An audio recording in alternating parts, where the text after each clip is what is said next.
नमस्कार, मैं सरांधा आप सभी दर्शकों का अन्नदाता कार्यक्रम में स्वागत करती हूं। किसान हमारे देश के अन्नदाता हैं और वे ही हमारे देश के भाग्य विधाता हैं। ऐसे ही भारतीय किसानों को खेती बाड़ी से जुड़ी हुई बहुत सी नई लाभकारी जानकारियां देने के लिए हर रोज सुबह हम आपके साथ आते हैं। तो चलिए कार्यक्रम शुरू करने से पहले देखते हैं क्या है आज के अन्नदाता में। अरंडी की खेती अपने प्रदेश के सिंचित और असिंचित क्षेत्रों में की जाती है और जिन किसानों ने अरंडी की फसल लगा रखी है वे किसान अरंडी की फसल से अधिक उपज लेने के लिए पोषक तत्वों का प्रबंधन करें। तो किस प्रकार से करें अरंडी की फसल में संतुलित पोषक तत्व प्रबंधन, इस बारे में जानकारी दे रहे हैं कृषि विज्ञान केंद्र फलौदी के विषय विशेषज्ञ डॉक्टर मनमोहन पूनिया। अरंडी की फसल तेल वाली फसलों के अंतर्गत आती है। इसका तेल बहुत महत्वपूर्ण होता है, लेकिन ये खाने के काम में नहीं आता। अरंडी के तेल का इस्तेमाल डाई, डिटर्जेंट, दवाएं, प्लास्टिक के सामान, स्याही, पॉलिश, पेंट और लुब्रिकेंट बनाने में होता है। एक अनुमान के मुताबिक अरंडी से 250 प्रकार की सामग्री तैयार की जाती है। भारत दुनिया का सबसे ज्यादा अरंडी पैदा करने वाला देश है। इन सब को ध्यान में रखते हुए प्रदेश के किसान भाई कम पानी वाले क्षेत्रों में अरंडी की खेती करके अच्छा लाभ कमाते हैं। इसी लाभ को ध्यान में रखते हैं जिन किसान भाइयों ने अरंडी की बुआई की, उनकी फसल बढ़वार की अवस्थाओं पर है। इसकी आगे भी अच्छी बढ़वार हो और आने वाले दिनों में अच्छी पैदावार मिले, इसके लिए इस समय कुछ पहलुओं पर ध्यान देना होगा, जिसमें सबसे पहले बात करते हैं खरपतवार नियंत्रण की। तो अक्सर अरंडी की बुआई के बाद फसल के साथ साथ कई तरह के खरपतवार उग जाते हैं, जो फसल से खाद, पानी और प्रकाश से प्रतिस्पर्धा करते हैं। तो खरपतवारों को समय पर खेत से निकालना बेहद जरूरी होता है। इसके लिए किसान पहली निराई गुड़ाई बुआई के 30 से 35 दिनों बाद करें। इसके बाद 55 से 60 दिनों पर करें। इसके बाद आवश्यकता अनुसार समय समय पर खेत से खरपतवारों को निकालते रहना चाहिए। किसान भाइयों, अरंडी फसल की अच्छी बढ़वार तभी होगी जब पौधों को समुचित मात्रा में पोषक तत्व मिलेगा। तो अरंडी की फसल के लिए किसान कौन सा पोषक तत्व लें और कितनी मात्रा में फसल में डालें, चलिए इस बारे में जानते हैं। नमस्कार, आज बात करेंगे अरंडी की फसल जो राजस्थान की भी मुख्य फसल है, उसमें समन्वित पोषक तत्व प्रबंधन के बारे में। सबसे पहले बात करेंगे कि अरंडी की अच्छी उत्पादकता के लिए कौन से पोषक तत्व जो है, उर्वरक है या कार्बनिक और अकार्बनिक, जो उसको सिफारिश के लिए उसके उपज और तेल की मात्रा में सात्विक वृद्धि के लिए चाहिए। तो नाइट्रोजन, फास्फोरस, पोटास और सल्फर, ये 4 तत्व अरंडी में अच्छे उत्पादन के लिए जरूरी है। और चारों की जो सिफारिश मात्रा है वो सिंचित क्षेत्र के लिए 80 kilogram nitrogen, 40 kilogram phosphorus, 20 kilogram potash और 20 किलोग्राम सल्फर प्रति हेक्टेयर है। नाइट्रोजन की आधी मात्रा, फास्फोरस और पोटास की पूरी मात्रा बुआई से पहले ड्रिल और ऊर करके देवे। बची हुई शेष 50% जो नाइट्रोजन की मात्रा है उसको 2 बराबर भागों में विभाजित करके 35 और 90 दिन की अवस्था पर सिंचाई के साथ, सिंचाई से पहले जब है उस समय आप खड़ी फसल में दे सकते हैं। अगर एरिया असिंचित है तो उस अवस्था में 40 किलोग्राम नाइट्रोजन, 20 किलोग्राम फास्फोरस और 20 किलोग्राम पोटास प्रति हेक्टेयर देवें। उसमें से आधा नाइट्रोजन और संपूर्ण फास्फोरस और पोटास की मात्रा बुआई से पहले ऊर करके ड्रिल करके देवे। बची हुई नाइट्रोजन की आधी मात्रा है वो फसल की 30 दिन की अवस्था पर उसको देवे। अगर आपको नाइट्रोजन की मात्रा, अगर ड्रिप सिंचाई के अंतर्गत आपकी खेती है और अरंडी को ड्रिप सिंचाई के अंतर्गत लगाया गया है, तो नाइट्रोजन की 1/3 भाग को बुआई से पहले ऊर करके देवे।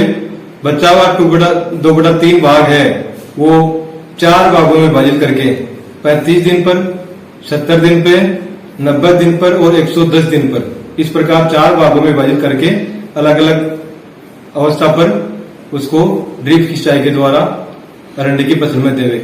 और सल्फर की अगर बात करें तो सल्फर द्वितीय पोषक तत्व है। तो सल्फर, अरंडी एक मुख्य खरीफ की फसल है और तेल वाली फसल है, इसलिए जितनी भी तेल वाली फसलें हैं उनके तेल की मात्रा बढ़ाने के लिए या क्वालिटी के लिए उसमें सल्फर की मात्रा चाहिए। अतः 20 किलोग्राम प्रति हेक्टेयर बुआई से पहले सल्फर की पूर्ति के लिए अरंडी में जिप्सम के थ्रू देना सही रहता है। इसलिए 250 किलोग्राम जिप्सम प्रति हेक्टेयर बुआई से पहले खेत में डालें और उसके बाद में अरंडी की बुआई करें, जिससे उपज और तेल की मात्रा में सार्थक वृद्धि होती है। किसान भाइयों, अरंडी की फसल में कभी कभी कीट रोगों का अधिक प्रकोप होता है, जिसके कारण पूरी फसल ही खत्म हो जाती है। यदि समय रहते कीट रोगों की पहचान करके नियंत्रण के उपायों को अपनाया जाए तो कीट रोगों को आसानी से नियंत्रित किया जा सकता है।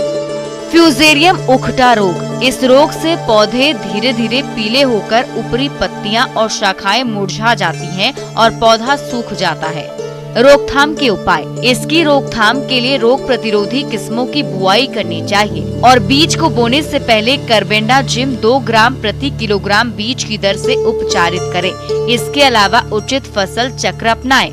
कैप्सूल बेधक कीट, ये कीट कैप्सूल को छेद कर पूरे बीज को खा जाता है। इसके बाद एक कैप्सूल से दूसरे कैप्सूल में चला जाता है, इस तरह से नुकसान करता है। इसके नियंत्रण के लिए क्यूनाल फॉस 1.5 मिलीलीटर दवा प्रति लीटर पानी में घोलकर फसल पर छिड़काव करें तो आपकी फसल इस कीट से बच जाएगी और अच्छी पैदावार होगी।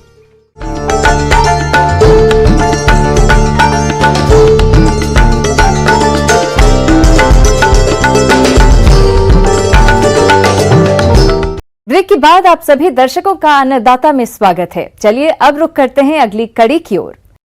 कृषि सह व्यवसायों के अंतर्गत यदि मछली पालन की बात करें तो यह व्यवसाय किसानों की आमदनी का एक अच्छा जरिया है।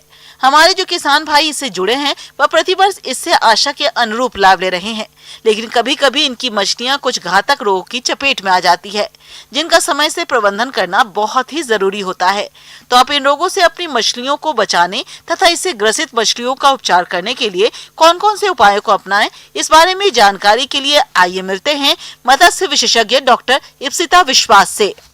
नमस्कार मत्स्य किसानों, आज के कार्यक्रम में आप लोगों को हम बताएंगे कि मछली पालन हेतु कभी कभी बहुत सारे आप रोगों के सामना करना पड़ता है मछली पालन के समय पर, और विशेष करके इस समय यानी बारिश या बारिश के बाद इस मौसम में मछलियों में रोगों का भी बहुत सारा देखा जाता है कि इस समय मछली रोगग्रस्त होते हैं। मछलियां भी अन्य प्राणियों के समान प्रतिकूल वातावरण में रोगग्रस्त हो जाती हैं। रोग फैलते ही संचित मछलियों के स्वभाव में प्रत्यक्ष अंतर आ जाता है। जैसे बीमार मछली समूह में न रहकर किनारे पर अलग थलग दिखाई देती है, वे शिथिल हो जाती है, बेचैनी में अनियंत्रित तैरती है, कई बार मुंह खोलकर बार बार वायु अंदर लेने का प्रयास करती है। शरीर तथा गलफड़े फूलना, शरीर की त्वचा फटना और उससे खून आना आदि लक्षण दिखाई देते हैं। रोग होने से पहले कुछ सिम्टम यानी लक्षण आपको ध्यान में रखना पड़ेगा। अगर आपके तालाब में मछली अगर सतह पर आ रहे हैं या फिर ऊपर आकर वो सांस ले रहे हैं या फिर कोई कोने में जाकर अपने शरीर को रगड़ रहे हैं या छोटे छोटे लाल घाव की तरह या छोटे सफ़ेद दाने अगर आ जाते हैं तो तब भी इसको एक लक्षण हम लोग कहते हैं कि आपके तालाब में मछली का अलग अलग तरीके का रोग शायद आ चुका है। अगर मछलियों में होने वाले इन रोग के कारणों की बात करें तो तालाब का कुप्रबंधन, पानी की गुणवत्ता, तापमान, पीएच, ऑक्सीजन, कार्बन डाइऑक्साइड आदि की असंतुलित मात्रा मछली के लिए घातक होती है। कई बार बहुत से रोगजनक जीवाणु व विषाणु पानी में रहते हैं। जब मछली प्रतिकूल परिस्थिति में कमजोर हो जाती है तो उस पर जीवाणु या विषाणु आक्रमण करके रोग ग्रसित कर देते हैं, जिससे मछली की बढ़वार रुक जाती है तथा कालांतर में तालाब में मछली मरने भी लगती हैं। तो अब रोगों के बारे में अगर हम बताते हैं तो पहले शुरू करते हैं बैक्टीरिया, जो कि जीवाणु रोग। जब आपके मछलियों में पंख या सर गलने लगेगा, अगर आपके शरीर में धीरे धीरे कुछ घाव जैसे कि उजला रंग का कुछ पैचेस आने लगेंगे और उसके साइड में आप देख पाएंगे कि एक लाल रंग का एक हल्का हल्का धीरे धीरे आ रहा है, तो तभी आप जीवाणु रोग आना शुरू कर चुका है। तो प्रबंधन के लिए आपको बिना बुझा हुआ चूना अगर आपके पास है तो उसको आप 50 किलो प्रति हेक्टेयर आप उसको अप्लाई कीजिए और 7 दिन के अंतराल में आप ब्लीचिंग पाउडर आपको डालना पड़ेगा। मान लीजिए 0.5 ग्राम प्रति 1000 लीटर पानी में। अगर ऐसे आप उपचार करते हैं स्टॉक मतलब मछली स्टॉक करने के बाद, बैक्टीरिया जितना भी रोग है तो वो कम होगा। साथ ही साथ आप बहुत सारे एंटीबायोटिक्स का भी प्रयोग कर सकते हैं। मान लीजिए आप OTC यानी ऑक्सीटेट्रासाइक्लिन का भी आप बिल्कुल अच्छे से उपयोग कर सकते हैं। खाने के दौरान जब आप खाना देते हैं तो वहाँ पर आप प्रति किलो बायोमास के हिसाब से 20 से 25 मिलीग्राम आप ऑक्सीटेट्रासाइक्लिन का दवाई अगर छिड़क देते हैं, या फिर फ्यूराजोलिडोन जो कि 30 mg प्रति किलो, या फिर और भी अलग अलग एंटीबायोटिक जो भी दुकान में अवेलेबल है वो अगर आप डालते तो बैक्टीरिया रोग से आप मुक्त पा सकते हैं। ड्रॉपसी रोग, ये रोग उन पोखरों में होता है जहां पर्याप्त भोजन की कमी होती है। इसमें मछली का धड़ उसके सिर के अनुपात में काफी पतला हो जाता है और वह दुर्बल हो जाती है। मछली जब हाइड्रोफिला नामक जीवाणु के संपर्क में आती है तो ये रोग होता है। प्रमुख लक्षण शल्कों का बहुत अधिक मात्रा में गिरना तथा पेट में पानी भर जाता है। इसकी रोकथाम के लिए मछलियों को पर्याप्त भोजन देना व पानी की गुणवत्ता बनाए रखना चाहिए। पोखर में 15 दिन के अंतराल में 100 किलोग्राम प्रति हेक्टेयर की दर से चूना डालें। हमेशा ध्यान रहे जो कोई भी कंट्रोल, जैसे आप इसको तभी रोकथाम कर सकते अगर आपके पानी का pH 7.5 से 8.5 होता है तो इस समय बेस्ट होता है मछली पालन के लिए। यानी आपका pH को हमेशा आप मेंटेन कीजिए। और नेक्स्ट जो बहुत ही ज़्यादा इम्पॉर्टेंट ये बैक्टीरियल रोगों के लिए वो है एल्कलिनिटी। मतलब आपके पानी में अगर एल्कलिनिटी का रेंज 100 से घटकर 70 या 80 mg मतलब मिलीग्राम प्रति लीटर हो जाता है तो उस समय भी ये रोगग्रस्त हो सकता है। तो ध्यान रखिएगा कि एल्कलिनिटी आपका 100 से 180 mg प्रति लीटर होना चाहिए, तभी आपको बाकी उपचार करने का जरूरत नहीं है। तो ऐसे करके आप बैक्टीरियल डिजीज को रोकथाम कर सकते हैं। आंतरिक परजीवी मछली के आंतरिक अंगों जैसे कि शरीर गुहा, रक्त नलिका और वृक्क आदि में रोग फैलाते हैं, जबकि बाह्य परजीवी मछली के चर्म, गलफड़ों, पंखों आदि को रोगग्रस्त करते हैं। जैसे ट्राइकोडिनोसिस, ये बीमारी ट्राइकोडीना नामक प्रोटोजोआ परजीवी से होती है, जो मछली के गलफड़ों व शरीर के बाह्य सतह पर रहता है। संक्रमित मछली के भार में कमी होने लगती है। गलफड़ों से अधिक श्लेष्म प्रभावित होने से श्वसन में कठिनाई होती है और बाद में मछलियां मरने लगती हैं। और इस समय आपको सबसे ज़्यादा क्या करना है, स्टॉकिंग से पहले आपको पोटेशियम परमंगनेट यानी KMnO4 को आपको अप्लाई करना है 20 mg प्रति लीटर। और वो मान लीजिए आप 30 मिनट तक उसको डिप करके फिर आप अपने तालाब में छोड़ेंगे। फिर आप इस्तेमाल कर सकते हैं डिप ट्रीटमेंट यानी नमक घोल में। नमक घोल आप रखेंगे 5 ग्राम प्रति लीटर और वो सिर्फ आपको 30 सेकेंड तक ही रखना है। यानी आप 30 सेकेंड तक वो मछली को डुबा के रखेंगे, फिर उसको आप तालाब में छोड़ देंगे।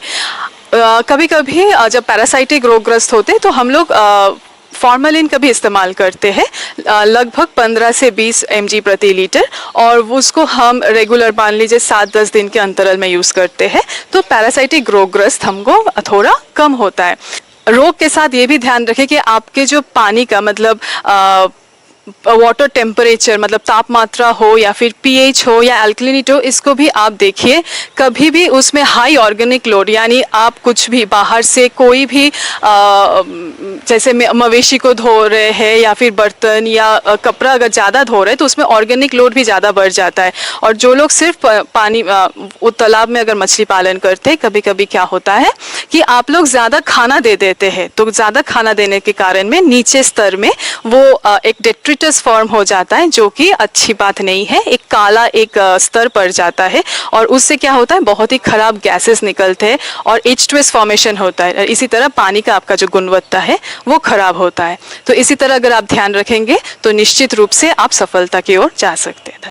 अन्नदाता हेल्पलाइन निःशुल्क फोन संपर्क सेवा के माध्यम से आपके द्वारा पूछे गए प्रश्नों में से 1 या 2 महत्वपूर्ण प्रश्न को हम अपने कार्यक्रम में शामिल करते हैं। इसी के तहत आज का चयनित प्रश्न और उसका जवाब इस प्रकार है। आज की अन्नदाता हेल्पलाइन में हमने जिस प्रश्न को शामिल किया है उसे पूछा है गांव कलेरी, जिला दौसा के मेवालाल ने। आपने नींबू का बाग लगाया है, और आप इसमें किए जाने वाले जरूरी कार्यों पर जानकारी चाहते हैं तो मेवालाल जी इसकी जानकारी के लिए देखिए कार्यक्रम का यह अंश। नींबू चूंकि उद्यान है प्रदेश में, लेकिन कुछ महत्वपूर्ण वैज्ञानिक तथ्य हैं जिन पर आपको ध्यान देने की आवश्यकता है। सबसे पहले आप लोग इस बात का ध्यान रखें कि जहाँ आपका नींबू लगा है और जब इसके ऊपर सूर्य हो और सूर्य जब ठीक पेड़ के ऊपर हो और जहाँ तक उसकी छाया फैली हो, उस जगह पर आपको खरपतवारों को नहीं उगने देना है। और यदि खरपतवार हैं तो आप उन्हें जरूर हटा दें। कि जहाँ पौधों के बीच में जो जगह है वहाँ पर आप ट्रैक्टर, छोटे जो मिनी ट्रैक्टर, उनको चला के उसके खरपतवारों को नष्ट कर सकते हैं। दूसरी चीज़ किसान भाइयों, कभी कभी यदि, चूँकि इस समय तो वर्षा का समय चल रहा है, यदि वर्षा नहीं होती है उस परिस्थितियों में टपक सिंचाई पद्धति के माध्यम से इसमें सिंचाई जरूर करें। क्योंकि यदि आपने सिंचाई नहीं की बहुत दिनों तक और एकदम वर्षा हुई तो ऐसी परिस्थितियों में आपके जो फल हैं उनकी फटने की संभावना होती है। तो इन बातों का ध्यान रखें कि लगातार आपके फल पौधों पर पानी मिलना चाहिए, लगातार नमी रहना चाहिए पर्याप्त, जिससे पौधों को विकास करने में और अधिकतम उत्पादन देने में कोई दिक्कत ना हो। नींबू के बाग से गुणवत्ता युक्त अधिक फल प्राप्त करने के लिए बाग में पोषक तत्व प्रबंधन करना भी जरूरी होता है। तो आप कौन कौन से पोषक तत्वों का प्रयोग कब और किस तरह से करें, इसकी जानकारी कुछ इस प्रकार से है।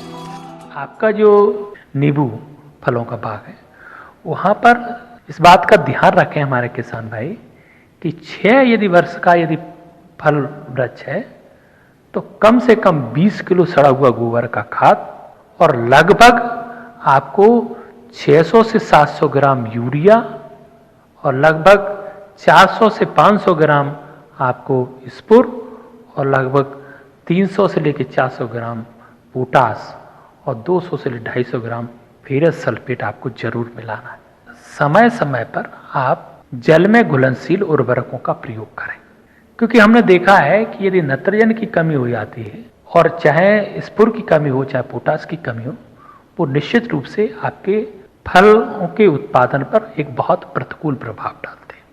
तो हमारे किसान भाइयों से विशेष अनुरोध है कि आपको इनमें पोषक तत्व पर्याप्त मात्रा में देने हैं। किसान भाइयों, नींबू के बाग को कुछ कीट व रोगों द्वारा अधिक हानि पहुंचाई जाती है, लेकिन हमारे कुछ किसान भाई इनकी रोकथाम के उपायों पर कोई विशेष ध्यान नहीं देते, जिससे उनके नींबू के पौधे बहुत कमजोर हो जाते हैं और उत्पादन में कमी आ जाती है। तो कैसे करें इन कीट और रोगों का नियंत्रण, आइए जानते हैं। किसान भाइयों, नींबू के जो वृक्ष हैं उनमें विशेष रूप से आपने रोग देखा होगा जो कैंकर नाम का रोग आता है। इससे उनकी तनों पर एक उभरी हुई चीजें, उभरी हुआ एक संरचना बनती है और कभी कभी हमने देखा है कि फपोलों जैसे इनके फल पौधों पर भी इसका असर देखने को मिलता है। यदि कैंकर रोग होता है तो ऐसी परिस्थितियों में आपको विशेष रूप से जो टहनियाँ या फल या पत्तियाँ इस रोग से प्रभावित हैं उनको आप सिकेटियर से काट के हटा दें, नष्ट कर दें। दूसरा, काटने के पश्चात बोडो पेस्ट का इसमें विशेष रूप से प्रयोग करें। इसकी जमीन से यानी भूमि की सतह से लगभग पौधे के 3 से 4 फीट की ऊंचाई तक इसको अच्छी तरह से इस पे पुताई कर दें। और जो भाग प्रभावित है जहाँ से आपने कटिंग की है उनकी भी आप पुताई कर सकते हैं। तो ऐसी परिस्थितियों में फंगस का इसमें प्रकोप नहीं होगा, फंगस से पौधे प्रभावित नहीं होंगे और दूसरा आपको अच्छी गुणवत्ता के फल आपको प्राप्त होंगे। दूसरा किसान भाइयों, यदि आपको ऐसा लगता है कि कोई कीट आने वाला है या कीटों से नुकसान हो रहा है, उस परिस्थिति में जैविक कीटनाशी विशेष रूप से आप नीम तेल 8 से 10 ml प्रति लीटर पानी की दर से घोल बनाकर अच्छी तरह से इसमें समय समय पर आप स्प्रे करते रहेंगे, छिड़काव करते रहेंगे, तो कीटों का भी प्रकोप नहीं होगा। तो ये कुछ महत्वपूर्ण बातें हैं जिससे आप अधिकतम हमारे नींबू फलों का उत्पादन ले सकते हैं।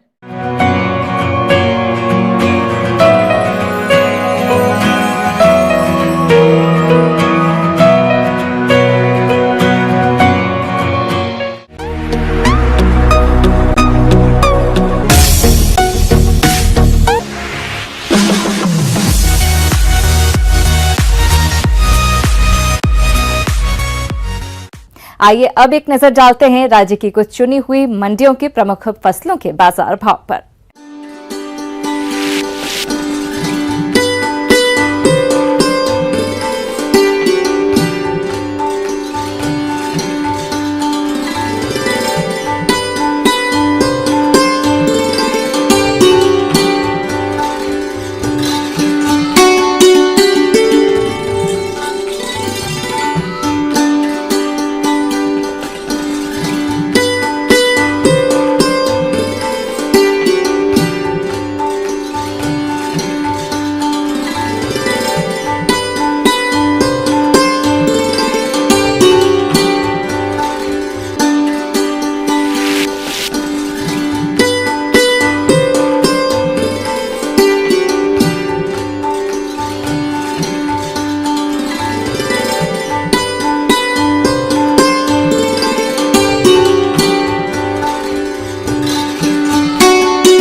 किसान भाइयों, अन्नदाता आपकी सेवा के लिए संकल्परत है। कृषि संबंधित समस्या और सुझावों के लिए आप हमें इस पते पर संपर्क कर सकते हैं। प्रोड्यूसर अन्नदाता, news 18 Rajasthan, Ramoji film city, Hyderabad 501512। साथ ही आप हमें ईमेल भी कर सकते हैं। हमारा ईमेल है p18annadatarajasthan@nw18.com। इसके अतिरिक्त आप हमें निःशुल्क हेल्पलाइन नंबर पर सोमवार से शनिवार सुबह 10 बजे से शाम 4 बजे के बीच संपर्क कर सकते हैं। किसान भाइयों, अब समय हो रहा है आपसे विदा लेने का, तो हमारी पूरी अन्नदाता टीम को दीजिए इजाजत। कल फिर आपसे मुलाकात होगी कृषि संबंधित कुछ और महत्वपूर्ण जानकारियों के साथ। नमस्कार।